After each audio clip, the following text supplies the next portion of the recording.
Doutora Cida, existe alguma ligação da genética com o tipo de voz? Sim, a genética ela vai ser responsável pelas características físicas desse órgão laríngeo. Então é até bem interessante a gente pensar por que algumas vozes são parecidas, né? Então a gente tem muitas vezes um filho que tem a voz parecida com a do pai, uma filha que tem a voz parecida com a voz da mãe. Então a gente pode dizer, mas a genética ela é responsável por uma boa parte. Mas em alguns casos isso não se confirma. Às vezes a gente tem vozes de mães e filhas que não são nada parecidas, às vezes a gente tem vozes de pais e filhos também que não são tão parecidas.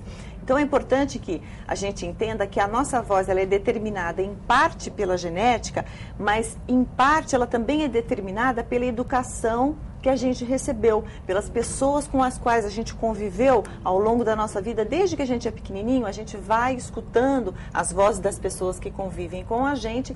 E então, eu trago geneticamente, desde que eu nasci, uma determinada característica e eu vou ajustando a minha voz às vozes que eu ouço, às vozes das pessoas com as quais eu convivo e que são pessoas importantes para mim. Então, existe quase que um processo de uma aproximação, né, para que a minha voz fique parecida, entre aspas, com a da pessoa que eu convivo, que é uma maneira inconsciente que a gente tem de garantir que será aceito. Então, em geral, a gente procura aproximar o nosso jeito de falar, o nosso jeito de vestir, o nosso jeito de se comportar das pessoas que são importantes para a gente, como uma tentativa de a gente sinalizar para essas pessoas que a gente gosta delas e de que a gente precisa da aprovação delas. Isso explica até o caso, às vezes, de crianças adotivas, né? Exatamente, é um excelente exemplo, Roberta, porque no caso dos filhos, há muitos filhos adotivos que têm vozes exatamente iguais à dos pais, muitas vezes até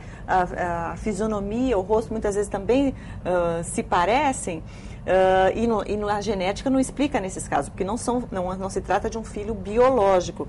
Mas nessa convivência, o processo de educação, o processo da construção, digamos assim, emocional dessa voz, ela foi tão bem feita, foi tão bem traçada, tá, que as vozes ficaram parecidas. É até importante a gente lembrar o seguinte, que isso só vai acontecer quando existe empatia, quando existe um sentimento de aprovação, quando uma pessoa gosta da outra, assim, genericamente falando.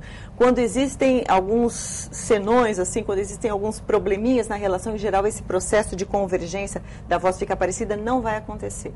Então, quando você tem esse processo vocal, né, de uma voz se tornar parecida com a outra, a gente pode dizer que isso é um bom indicativo de que existe empatia, de que existe uma simpatia entre as pessoas.